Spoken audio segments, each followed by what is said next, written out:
Amados irmãos, a graça e a paz do Senhor esteja sobre nós, em nossas vidas, corações. Que o Senhor trabalhe, nos oriente, nos edifique.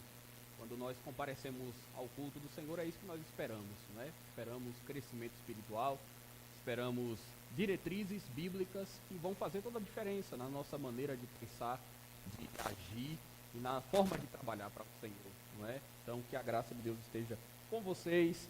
O Senhor continue abençoando o trabalho de suas mãos. Vamos abrir a palavra de Deus no Evangelho segundo Lucas, segundo João, Evangelho segundo João, capítulo 6. Evangelho segundo João, capítulo 6.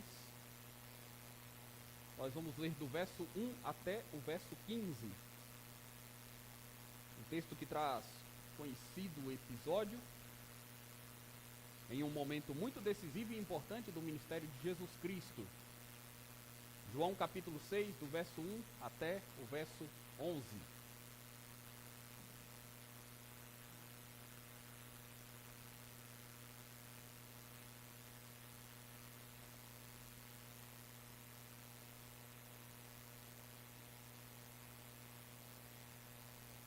A palavra do Senhor diz: Depois destas coisas, Jesus atravessou o mar da Galileia, que é o de Tiberíades. Uma grande multidão o seguia porque tinham visto os sinais que ele fazia na cura dos enfermos. Então Jesus subiu ao monte e sentou-se ali com os seus discípulos. Ora, a Páscoa, festa dos judeus, estava próxima. Então Jesus, erguendo os olhos e vendo que uma grande multidão se aproximava, disse a Filipe: Onde compraremos pão para lhes dar de comer? Mas Jesus dizia isto para testá-lo, porque sabia o que estava para fazer. Filipe respondeu: Nem mesmo 200 denários de pão seriam suficientes para que cada um recebesse um pedaço. Um dos discípulos, chamado André, irmão de Simão Pedro, disse a Jesus: Aqui está um menino que tem 5 pães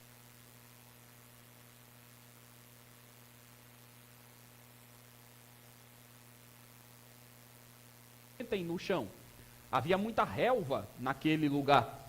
Assim, os homens se assentaram e eram quase 5.000. Então Jesus pegou os pães e, tendo dado graças, distribuiu-os entre eles.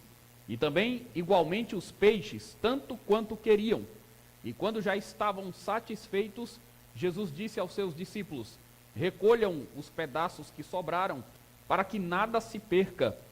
Assim, pois, o fizeram. E encheram 12 cestos de pedaços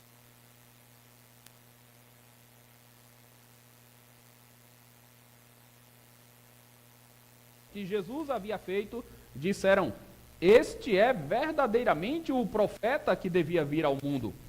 Jesus ficou sabendo que estavam para vir com a intenção de fazê-lo rei à força. Então ele se retirou outra vez, sozinho, para o monte. Senhor Deus, louvado e engrandecido seja o nome do Senhor. Teu povo aqui está porque reconhece o teu poder, a tua providência, a tua soberania. E nós queremos, ó Deus, estar próximos do Senhor, em comunhão com o Senhor. Queremos participar do momento da celebração da Santa Ceia. Queremos ouvir a tua voz falando ao nosso coração, corrigindo as nossas faltas, nos dirigindo pelo reto caminho da justiça e da verdade. Que o Senhor, ó Deus, nos faça entender os teus planos, propósitos benditos. Que o Senhor nos faça desejar o teu reino acima de qualquer coisa. Que o Senhor nos faça priorizar a ti, ao Senhor Jesus, como nosso único e suficiente Salvador. E que nós, ó Deus, então, cresçamos espiritualmente em santidade, como povo do Senhor, para fazer a tua vontade, ó Deus. Nós te pedimos isso e que enquanto estivermos nisto interessados, o Senhor nos abençoe e nos faça bem-aventurados e bem-sucedidos em todas as coisas. Em Cristo Jesus, nosso Salvador, mais uma vez, nós oramos. Amém. Meus irmãos, uma das versões desta história provavelmente você já ouviu. E eu a uso aqui de uma forma ilustrativa, porque é uma história fictícia, mas uma das versões que ouvi certa ocasião era de uma senhora que, desesperada, tinha filhos para alimentar. E ela viu que os seus filhos padeciam com fome. Ela era uma mulher que acreditava em Deus. E em um determinado momento, ela dobra os seus joelhos e pede ao Senhor que envie mantimentos, que traga mantimentos à sua casa. E enquanto ela faz isso em voz alta, um vizinho ateu, querendo humilhá-la, resolve pregar uma peça. Ele compra alguns mantimentos e manda que um rapaz vá até a casa daquela senhora entregar esses mantimentos. Mas o rapaz foi lá com uma mensagem que aquele vizinho também enviou. Ele disse, quando ela perguntar quem mandou os alimentos, diga, foi o diabo que mandou os alimentos para você. E aquela senhora orava e pedia para que Deus então lhe atendesse, quando bateu na sua porta o rapaz, entregando os mantimentos do vizinho ateu. Ela ficou em êxtase e celebrou. Começou a distribuir o alimento entre os seus filhos, agradecia a Deus por tê-lo enviado, e o rapaz disse, mas você não quer saber quem foi que te mandou? E ela respondeu, não, não precisa, quando Deus manda, até o diabo obedece. E isso, meus irmãos, embora seja uma história fictícia, traz para nós uma compreensão muito clara de que tudo aquilo que nós viermos a receber, nós devemos render graças a Deus. O que Deus envia para nos saciar, e então nós reconhecemos que isto é parte da benevolência, da bondade do Senhor que se renova sobre a nossa vida. De fato, Deus também é soberano. Quando Ele quer, Ele pode usar até mesmo os homens ímpios, e Ele pode usar até mesmo Satanás, para cumprir propósitos pontuais que Ele tem para realizar no mundo e diante da humanidade. Meus irmãos, o que isso tem a ver com o nosso texto? Nós percebemos aqui algumas questões que são muito importantes para nós como crentes. Primeiramente, vamos entender que o texto inicia trazendo uma informação de que Jesus cruzou o mar. Diz aí o versículo 1 que Jesus atravessou o mar da Galileia, que é o de Tiberíades. Jesus cruzou esse mar por 3 razões, de acordo com os evangelhos. A primeira delas é porque João Batista tinha sido morto. E essa informação chegou aos ouvidos de Jesus e dos seus seguidores. João, que era um dos fiéis de Deus, cumprindo o seu ministério fielmente, foi morto por Herodes. Segunda situação é que essa era a época da Páscoa dos judeus, e o contexto deixou isso muito claro. Como era Páscoa, festa ali naquela região, isto atraía muitos peregrinos que iam em direção a Jerusalém.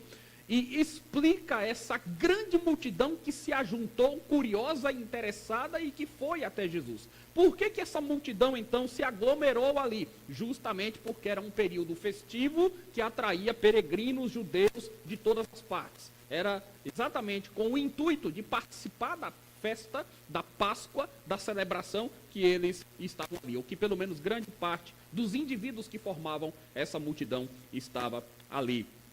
Então, essas são as 2 explicações, mas também, em terceiro lugar, diante disso, a intenção de Jesus aqui, quando ele atravessa o mar, era buscar um lugar tranquilo para descanso e para tratar o coração dos seus discípulos.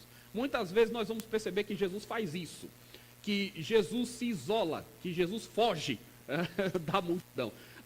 Por algumas questões que também tem a ver com o tipo de ministério que Jesus exercia e por causa da sede que aquelas pessoas sentiam na sua alma, estavam subnutridas, mal alimentadas, desejosas de aprender e viram em Jesus alguém diferenciado daquilo que elas estavam acostumadas. Às vezes acontece de essas pessoas buscarem Jesus desesperadas, mesmo quando Jesus estava repousando, ou mesmo quando Jesus estava no interior de uma casa, ou mesmo quando Jesus estava a sós com os seus discípulos, ou afastado perto dos montes. Mas é isso que nós vamos ter aqui. E aí vamos nos lembrar, nós vamos aqui trabalhar com 3 elementos muito importantes para entendermos esse nosso texto, irmãos. São 3 lições que eu gostaria de fundamentar aqui e gostaria que vocês guardassem para vivenciar e experimentar na vida de vocês. A primeira delas, a primeira grande verdade que esse texto nos traz é que Deus providencia o pão de cada dia. É que Deus nos dá aquilo que nós realmente precisamos. Deus é aquele que pode suprir as nossas necessidades mais fundamentais e pode, de fato, satisfazer a nossa alma. Nós não podemos esperar isso de outro lugar, a não ser do próprio Senhor. E Deus faz isso, Deus nos concede o pão de cada dia, Deus nos concede a vida, o fôlego de cada dia, Deus nos concede aquilo que nós precisamos a cada dia. Ele faz isso de duas formas. Primeiro, pela sua providência, mas também ele faz isso de um modo extraordinário. Ou seja, no contexto da história da redenção, nos relatos bíblicos, nós percebemos que às vezes Deus vai operar grandes milagres, Deus vai mostrar a sua presença poderosa, movendo céus e terra, fazendo coisas extraordinárias acontecerem, mas às vezes Deus vai nos suprir de um modo muito mais natural, quando no cotidiano do nosso trabalho ou das nossas atividades, nós vamos perceber que estamos sendo sustentados pelo Senhor. Eu sei que todos nós, todos os dias, nos alimentamos. Nós estamos aqui porque Deus nos deu vida, porque Deus nos fez levantar de manhã. Nós estamos aqui porque nós tomamos um café da manhã ou porque nós almoçamos, não é? E estamos, então, nutridos por Deus, fisicamente. O Senhor, pelo menos, nos deu a condição de termos saúde suficiente para estarmos aqui e condições necessárias para que nós estivéssemos aqui onde estamos.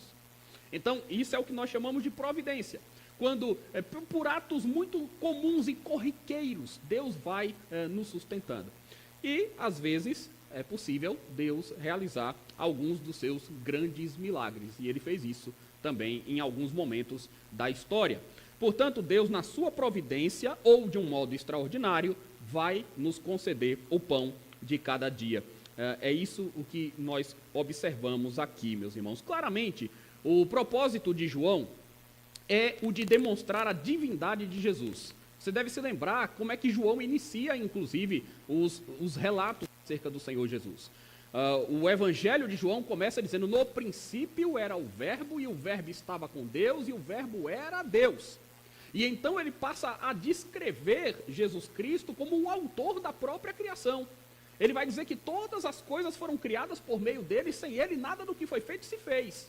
E ele vai descer até o ponto em que ele diz que Jesus Cristo se encarnou, se manifestou entre nós. E nós vimos a sua glória, glória como do unigênito do Pai. Essas palavras de João abrem os relatos que ele vai contar a partir de então. Tudo o que ele vai narrar sobre Jesus.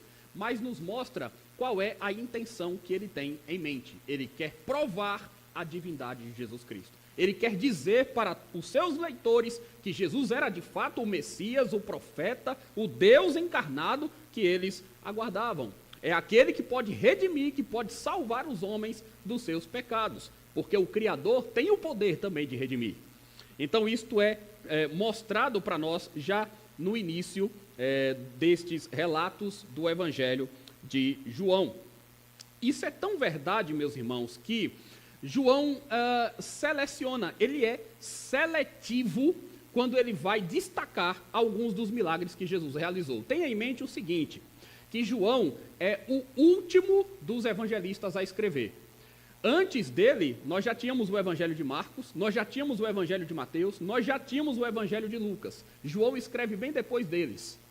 E quando João escreve, portanto, a história de Jesus já era mais ou menos conhecida, ela já estava disseminada pelos outros relatos. João, entretanto, que está escrevendo em um momento posterior e que tem a intenção de destacar a divindade de Jesus, vai escolher a dedo quais são os milagres que ele quer ressaltar. Quais são os milagres que mais têm a ver com a tese verdadeira de que Jesus era, de fato, Deus, o Senhor. Exatamente por causa disso, João dá preferência a um termo, a uma expressão aqui, que também aparece no nosso texto, sinais. Reparou? Ele fala dos sinais que Jesus realizava. Ele não fala do milagre, ele fala de sinais. Porque para João e para nós, é importante entendermos isso, o milagre é um sinal. O milagre não é um fim em si mesmo. Um milagre é um sinal que aponta para algo maior. O milagre, nesse caso, apontaria para o fato de que Jesus é o Filho de Deus, digno de confiança. Ele é digno de crédito em tudo que ele faz. E ele pode suprir todas as nossas necessidades, porque ele é Deus. Esse era o grande sinal, então. Toda vez que Jesus operava algo grandioso, era isto que estava sendo sinalizado. Então, o milagre, meus irmãos, nós sabemos, muitas pessoas buscam um milagre, milagres nas suas vidas, mas elas buscam milagres nas suas vidas não exatamente como um sinal, né? Mas como um fim em si mesmo. Esse é o grande problema. Quando a gente começa a valorizar mais a bênção de Deus do que o próprio Deus. O que é que o milagre significa? O milagre significa que Deus é todo-poderoso, que nós devemos amá-lo e servi-lo e buscá-lo a cada dia, porque é dele que nós precisamos. E não tem nada nesse mundo que nós precisamos mais do que Deus. Nós precisamos mais de Deus do que dos milagres de Deus. Nós precisamos mais da salvação e do perdão do que de qualquer outro benefício. Nós precisamos da vida eterna e do reino de Deus mais do que qualquer coisa. É muito mais valioso o reino de Deus do que qualquer bem material que nós venhamos a possuir. Ou do que qualquer paixão humana que nós entendamos que devemos também saciar. Ou seja, amar a Jesus Cristo de todo o nosso coração. É disso o que nós precisamos. E o milagre é um sinal que aponta para essa necessidade de nós entendermos que Jesus é Deus e o buscarmos dessa forma. Então, vejam que João é seletivo ao escolher os milagres. Basicamente, irmãos, o que você vai perceber quando você estuda a fundo o Evangelho de João é que ele destaca 7 grandes sinais. São 7 grandes milagres que João vai narrar. E você vai lembrar de alguns comigo. Você vai se lembrar, por exemplo, do primeiro milagre. Só João narra esse primeiro grande milagre que deu início ao ministério de milagres que Jesus realiza, que é a transformação da água em vinho, em Caná da Galileia, em uma ocasião de casamento. E por que ele fala sobre Jesus transformando água em vinho? Porque isso é uma revelação clara de que Jesus tem um poder sobrenatural. Quem é que pode transformar substâncias totalmente distintas uma na outra, senão o próprio Deus? O próprio Deus pode fazer isso e é o que Jesus vai fazer. Então ele transforma água em vinho. Nós vamos perceber também outros sinais que vão aparecer, como Jesus curando à distância, ou Jesus curando paralíticos, ou Jesus curando cegos de nascença. Isso era um indicativo de que ele era o Messias. Você vai se lembrar de um milagre que João narra quando Jesus ressuscita Lázaro. E esse é um milagre extraordinário. Também não aparece nos outros evangelhos sinóticos. Lázaro estava morto há 4 dias já. Seu corpo já estava se desfazendo, apodrecendo. E mesmo assim, Jesus Cristo faz com que Lázaro saia da tumba. Ele reverte o processo de degradação natural ao qual Lázaro já estava submetido. Quem pode fazer algo assim senão Deus? Quem pode? E quem jamais viu algo parecido? Percebe? E aí, meus irmãos, voltando os olhos para o nosso texto, nós vamos perceber que, curiosamente, João seleciona o milagre da multiplicação dos pães e dos peixes, que não era inédito no relato dos evangelistas. Esse é o único milagre que aparece em todos os 4 evangelhos. Mateus fala sobre ele, Marcos fala sobre ele, Lucas fala sobre ele e João fala sobre ele. Mas por que João vai falar de um milagre que já estava contado em outros lugares?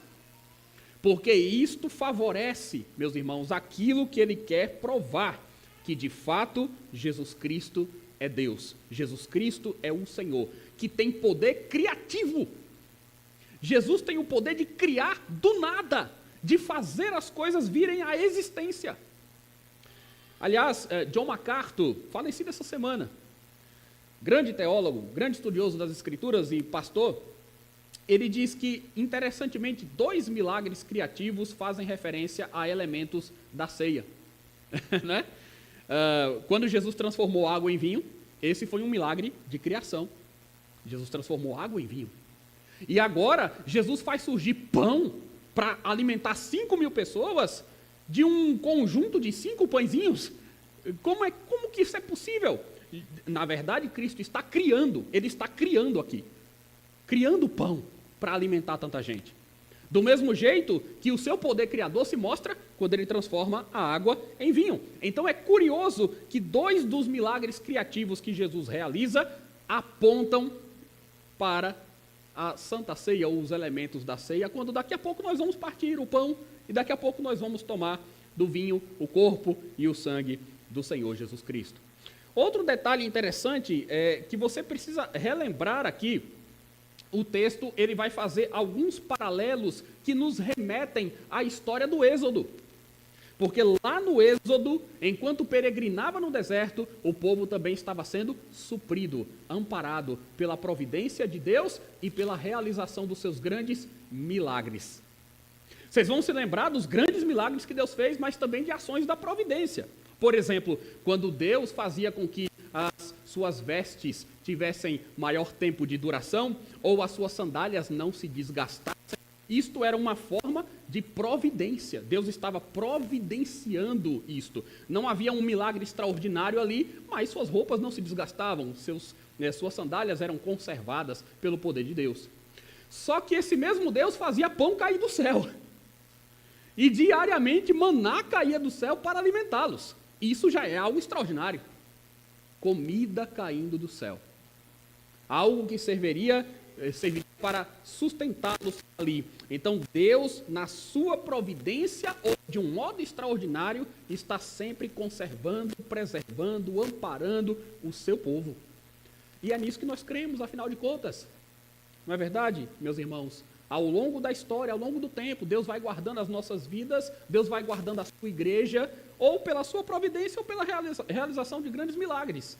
É isso que ele tem feito e é isso que ele continua a fazer.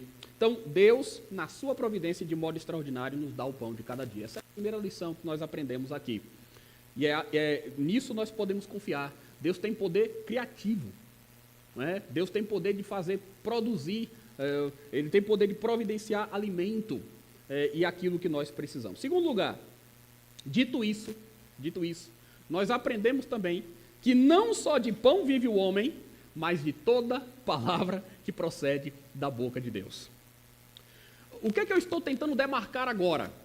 É que, primeiro, se é verdade que Deus nos dá o pão de cada dia, se é verdade que Deus nos dá abrigo, se é verdade que Deus nos serve de refúgio e de proteção nos dias em que nós precisamos, e Deus vai atender a esta multidão inteira que foi até Jesus, que buscou a Jesus, que ouvia acerca dele, Deus vai atender toda essa multidão, mas Deus não está preocupado, e Jesus não está preocupado apenas em conceder pão a eles. Essa é uma preocupação que você vê em integrantes da multidão, mas você não vê essa preocupação como algo essencial ou maior e mais relevante para Jesus Cristo. Isso é fácil para Jesus. Para nós pode parecer uma coisa impossível, extraordinária, mas isso para Jesus é coisa fácil, alimentar uma multidão. Aliás, para Jesus, se nós fôssemos olhar mais a fundo, 5.000 homens nem multidão é. Multidão são os bilhões de pessoas que existem no mundo e que todos os dias são alimentadas por Deus. Todos os dias. Tem bilhões de pessoas no mundo e todos os dias Deus faz grãos e cereais e proteínas e vitaminas e providencia tantas coisas para que essas pessoas sobrevivam. Não é verdade? 5.000 é pouco demais. É muito aos nossos olhos, mas é pouco demais para Deus. É algo insignificante para Deus. O mundo inteiro não é nada. Isaías diz, ele está assentado sobre a redondeza da terra. Ele tem em suas mãos o globo da terra. O que é para Deus, irmãos, 5.000 homens, né? Lembrando que, na verdade, esses 5.000 é uma conta que se refere apenas a homens, tá? Se você observar bem no texto, o texto menciona isso claramente, né? São 5.000 homens ali, mas de acordo com uma observação mais atenta, exegética, e os estudiosos também da Bíblia apontam a possibilidade de termos aqui pelo menos entre 15 a 20 mil pessoas, porque são 5.000 homens, fora mulheres e crianças. E levando em consideração que muitas famílias daquela época tinham muitas crianças também. Então nós podemos ter realmente uma quantidade bem maior de gente, não apenas 5 mil, mas talvez 15 ou 20 mil pessoas. Agora, vejam, meus irmãos, como isso aqui é relevante, né? É importante nós refletirmos sobre o modo como nós olhamos a Jesus Cristo e o modo como nós interpretamos a sua missão. Quem é Jesus para nós? E o que Jesus veio fazer? O mesmo capítulo que retrata Jesus no ponto mais alto da sua popularidade, de repente mostra como que as pessoas vão mudando rapidamente de opinião e Cristo vai passar a sofrer desprezo público. Só é você continuar lendo. Então o texto começa dizendo que Jesus olhou adiante e viu uma multidão que vinha atrás dele. Mas continue a sua leitura no capítulo 6, vá lendo. Você vai perceber que ao final desse capítulo, indo um pouco mais adiante, entrando pelo capítulo 7, entrando pelo capítulo 8, você vai perceber que a oposição a Cristo aumenta. Você vai perceber que as pessoas estão apontando uma série de críticas e dizendo que as palavras deles são impossíveis de serem ouvidas. E você vai ver os discípulos abandonando. E você vai ver Jesus dizendo para os seus discípulos mais próximos se eles também não queriam se retirar.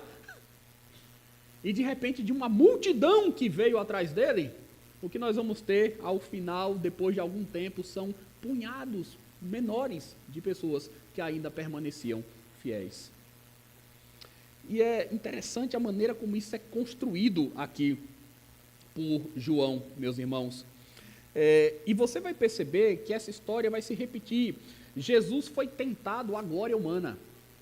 E é por isso que eu faço aqui a menção a esse princípio da Escritura, que é colocado em Deuteronômio, que é depois citado por Jesus na ocasião da sua tentação. Lembra? Quando o diabo tenta o Senhor Jesus, como é que ele tenta o Senhor Jesus? Primeira coisa que ele faz, Jesus passa 40 dias e 40 noites ali, jejuando. O diabo aparece, a ideia, né, que nós temos ali no texto, é que na conversa inicial com Jesus, o diabo diz, se você é o Filho de Deus, o que é que você tem que fazer? Se você é o Filho de Deus, transforme estas pedras em pães. Então, como é que o diabo quer tentar Jesus no primeiro momento? Com pão, com alimento. É uma necessidade básica de um ser humano. E Jesus era um ser humano real. Ele era Deus, mas também era homem, 100% Deus, 100% homem. Jesus tinha necessidades físicas, como nós temos. Jesus sentiu fome, como nós sentimos.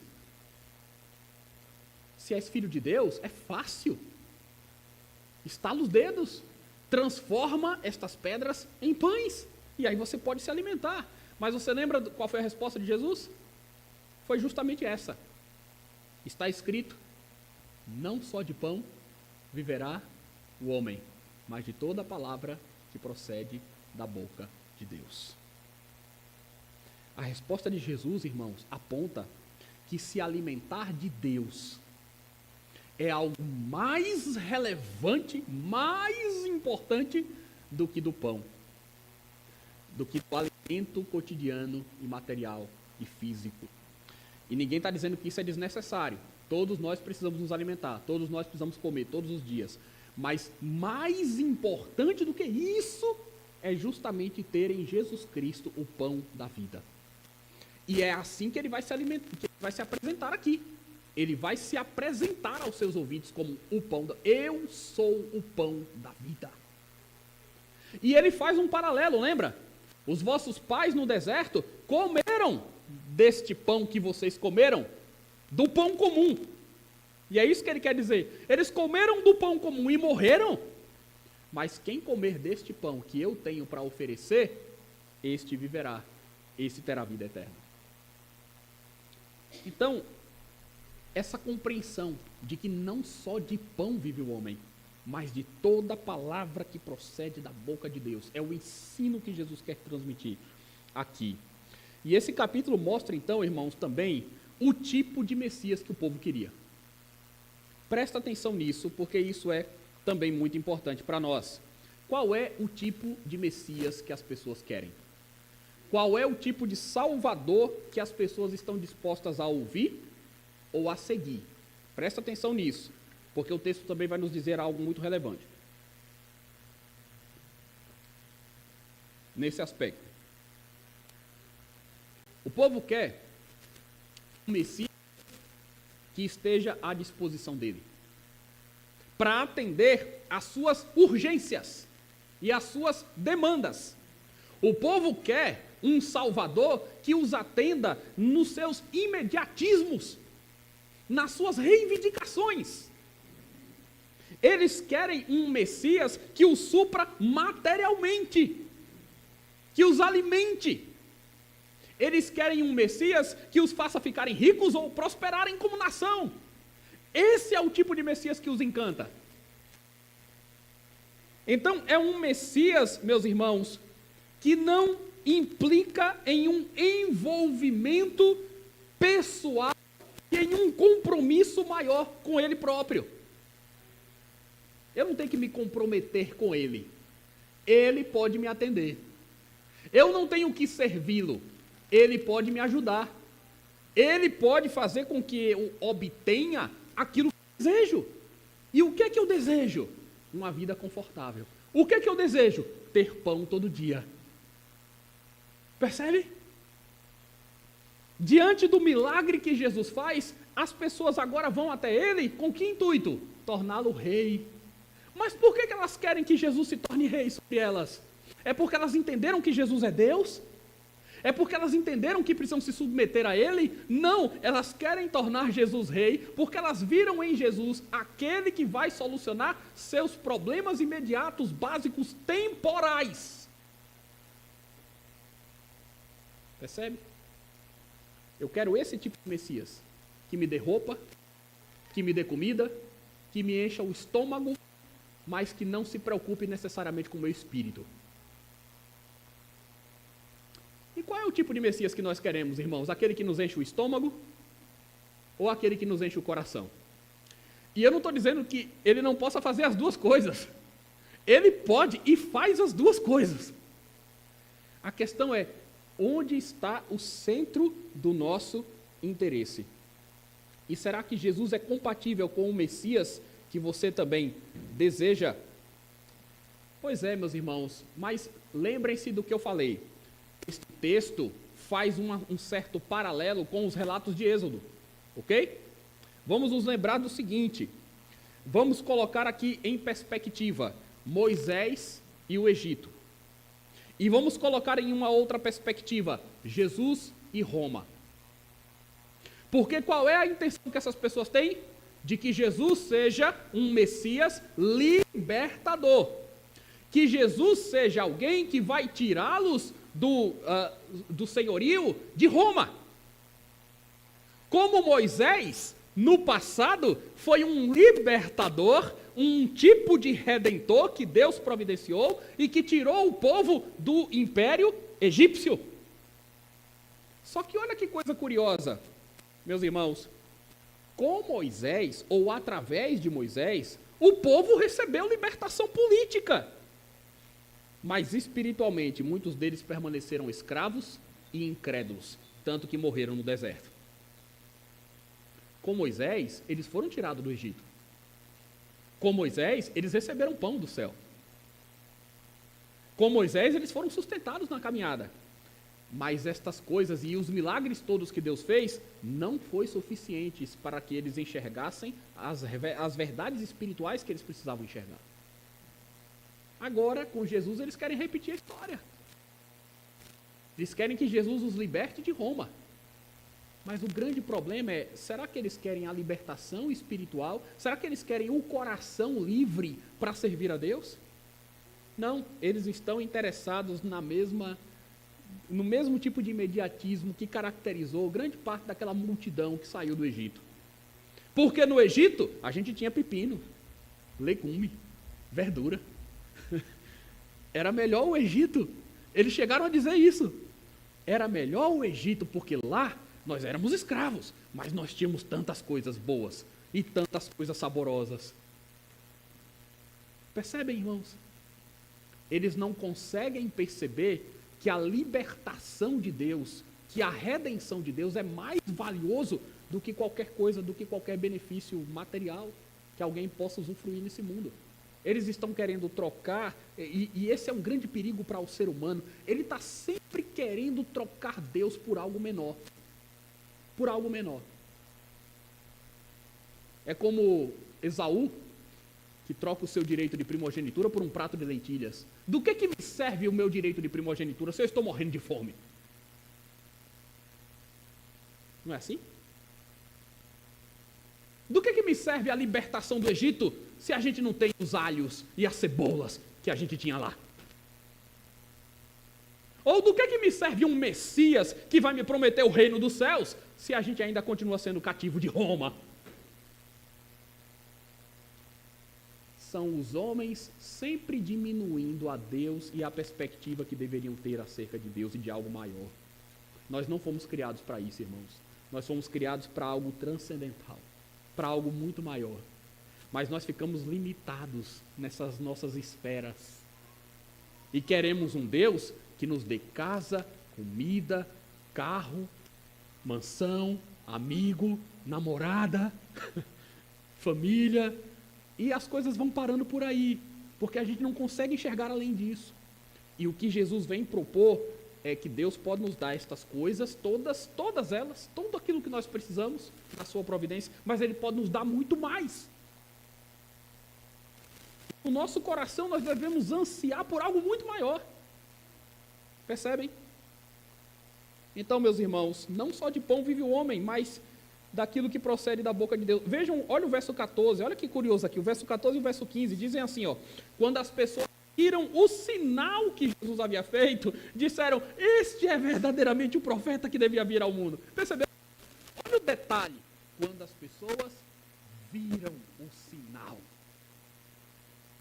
Então, estas pessoas, ou grande parte delas, só estiveram dispostas a dizer, esse homem é o Messias, este homem é o Salvador, quando elas viram o sinal dos pães. Quando viram o sinal, disseram, verdadeiramente, esse era o profeta que devia vir ao mundo. E o verso 15 mostra, e é muito curioso o verso 15 também, que quando Jesus ficou sabendo que estavam articulando e que as pessoas vinham para fazê-lo rei, ele se retirou outra vez e foi sozinho para o monte. Jesus não queria isso. Percebe? Jesus não queria esse tipo de aplauso. Jesus não queria esse tipo de poder. Ele já é o todo-poderoso do mundo. Por que o rei do universo vai querer ser diminuído para assumir um reinadozinho terreno? Não é essa a ideia. Jesus é o patrono de um reino maior, celestial, eterno, e não temporal. Mas o que as pessoas querem? O único interesse das pessoas, temporal, terreno, material. Em terceiro lugar, irmãos, o que nós aprendemos aqui como lição, a nossa fé e a nossa confiança em Deus é constantemente posta em prova, mas Deus sabe o que faz. Veja, aqui Deus vai testar os seus servos, como Ele fez em todo o tempo. Aliás, isso é uma coisa que Deus faz o tempo inteiro. O tempo inteiro. Ele nos testa, Ele nos prova. Foi o que Ele fez lá no Egito, através de Moisés. Foi o que Ele fez ao longo da história de Israel, muitas e muitas vezes. Confiem em mim, e eu vou testar se vocês confiam em mim mesmo. É o que Ele faz ao longo da história da igreja. Confiem em mim, e eu vou testar se vocês confiam em mim mesmo. Na história que eu contei, ilustrando aqui, né, o início do nosso sermão, é um teste. Vamos continuar confiando em Deus quando tem escassez, problemas, angústias, necessidades, circunstâncias difíceis? São testes. Como é que nós vamos nos comportar? Pois é, meus irmãos, aqui nós temos um momento de teste também. Mais ou menos ali, entre o verso 5 e o verso 10, nós temos um teste. Vejam que no verso 5, Jesus vai se dirigir especificamente a um dos seus apóstolos, a um dos seus discípulos, que é Filipe. Verso 5. Então Jesus, erguendo os olhos e vendo que uma grande multidão se aproximava, disse a Filipe. Jesus mirou Filipe aqui. Onde compraremos pão para lhes dar a comer? Olha o verso 6. Mas Jesus dizia isto para o quê? Testá-lo. Jesus sabe o que vai fazer. O texto diz, porque sabia o que estava para fazer. Por que Jesus perguntou onde é que nós vamos conseguir pão? Porque ele queria testar. E o que Jesus queria testar? Testar a confiança dos seus discípulos, testar a fé dos seus discípulos. Testar o fato se os seus discípulos já sabiam quem ele era, já tinham entendido a sua identidade. Se eles davam demonstrações práticas disso. Deus se dirige especificamente a Filipe. Por alguma razão, Deus escolheu Filipe. E é interessante que existem algumas possibilidades, né? Alguns vão dizer que Jesus escolheu Filipe nesse momento, porque Filipe era daquela região. Então era uma região específica, Filipe era de lá. Então talvez Jesus tenha trazido a questão a Filipe para ver como é que Filipe achava, já que ele era alguém que conhecia geograficamente aquele espaço. Como é que a gente resolve isso aqui, Filipe? É uma questão matemática. Né? Como é que a gente alimenta esse público? Como é que a gente vai fazer, né? Segundo lugar, alguns vão dizer que Filipe era alguém conhecido por ser uma pessoa meticulosa e prática. Então, em outras palavras, é como se Filipe fosse alguém meio frio e calculista. Era alguém de fé, sem dúvida. Mas era aquele sujeito que raciocinava muito bem, era aquele sujeito que tinha praticidade nas coisas. E você percebe que a resposta de Filipe revela isso. Filipe, inclusive, é alguém bom de cálculo. Ele é bom de cálculo. Tá? Ele faz uma estimativa, uma estatística. Ele faz um levantamento rápido ali. Porque no verso 7 diz, Filipe respondeu. De bate-pronto ele responde, nem mesmo 200 denários de pão seriam suficientes para que cada um recebesse um pedaço. Irmãos, um denário era o equivalente a um dia de trabalho, certo? Então, um trabalhador comum e simples tinha ali direito a um denário por um dia de trabalho. Então, Filipe está dizendo que nem 200 denários de pão. O que ele está dizendo é mais ou menos o seguinte, imagine um trabalhador que trabalhe por cerca de 6 meses, um trabalhador que trabalhou por 6 meses, e pegou tudo aquilo que ele ganhou em 6 meses e comprou tudo de pão. Ainda não dá para alimentar aquela multidão. Ele está dizendo, não é todo mundo que vai conseguir receber um pedaço. Quer dizer, se eu me dedicasse 6 meses de trabalho e comprasse com todo o meu salário pão, eu não conseguiria alimentar essa multidão inteira. É isso que Filipe está respondendo. Não dá. Nem 200 denários de pão vai dar para alimentar esse povo todo. Certo? Outros vão dizer que Jesus falou com Filipe como poderia ter falado com qualquer outro, porque Filipe estava talvez mais próximo e fosse algo um pouco mais casual. Não procede isso, irmãos, porque o que é indiscutível é que Jesus conhece cada um dos seus discípulos. Jesus conhece cada um de nós. Jesus sabe quais são os nossos pontos fracos. E Jesus sabe onde é que você precisa crescer, onde cada um de nós precisa crescer na fé. Então, quando Jesus se dirige a Filipe, o que nós temos aqui em vista é que Jesus sabia algo mais sobre Filipe e sobre o coração dele, que precisava ser trabalhado naquele momento. E é como se Jesus estivesse já chamando a atenção dele, dizendo, Filipe, vamos lá, é você que eu quero agora testar. O que você acha que eu posso fazer? Como é que você acha que esse problema vai ser resolvido? Como é que nós vamos alimentar essa multidão? Você crê ou você não crê? Então, isso mostra para nós, irmãos, que às vezes nós vamos passar por alguns testes, porque Deus quer ver até onde nós vamos. Qual é o raciocínio que a gente faz? Que tipo de confiança a gente vai expressar? Percebe? Ele escolheu Filipe a dedo aqui, porque Jesus quer trabalhar com Filipe especificamente. Mas ele não quer trabalhar só com o Filipe, ele quer trabalhar com Maria, com João, com José, com Marcelo, com Pedro, com Paulo, comigo e com você.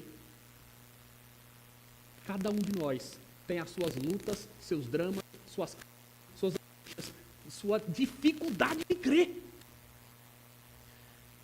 Parece contraditório, né? Todo mundo que está aqui é crente, ou menos supõe. Eu digo para você, cada um de nós tem alguma luta com a incredulidade. Nós somos crentes de forma genérica, né? Nós somos crentes. Nós vamos responder para qualquer pessoa que nos perguntar que nós somos crentes. Mas eu digo para você que nós somos, é um paradoxo, mas nós somos crentes incrédulos. Às vezes nós mostramos algum grau de incredulidade. Eu creio no Senhor, mas eu acho que isso Deus não resolve. Eu creio no Senhor, mas isso é muito difícil. Eu creio no Senhor, mas eu duvido. Eu duvido. Em algum ponto, nós temos alguma área sensível que precisa ainda ser trabalhada e testada. Será que a gente crê que Deus pode transformar o coração de todo mundo que Ele quiser mesmo? Será que a gente crê que Deus pode nos alimentar todos os dias? Ou que isso depende mais de nós do que dele?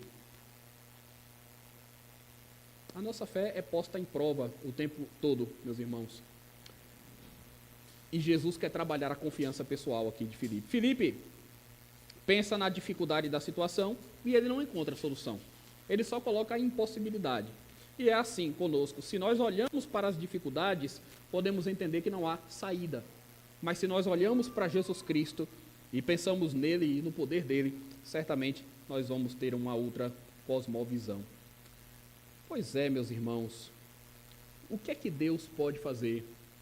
Ou o que é que Deus não pode fazer? O que é tão difícil que Deus não pode realizar? Qual é a necessidade humana que Deus é incapaz de atender? A que lei que Deus está subordinado? Existe algum limite para o agir de Deus? Essas são as perguntas. O milagre da multiplicação dos 5.000 está registrado em todos os 4 evangelistas. Tem uma razão para isso. Tem uma razão.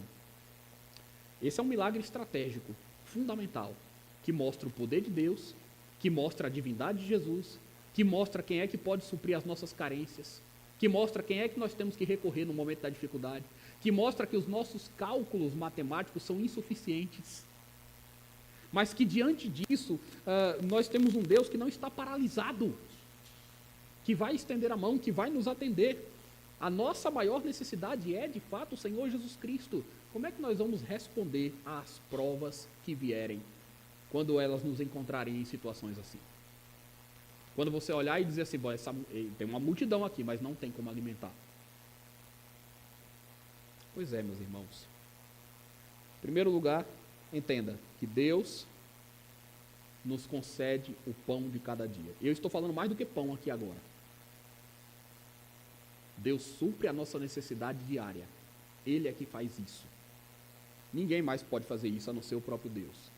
Ele pode fazer isso pela sua providência, ele pode fazer isso de uma forma milagrosa. Segundo lugar, não só de pão vive o homem.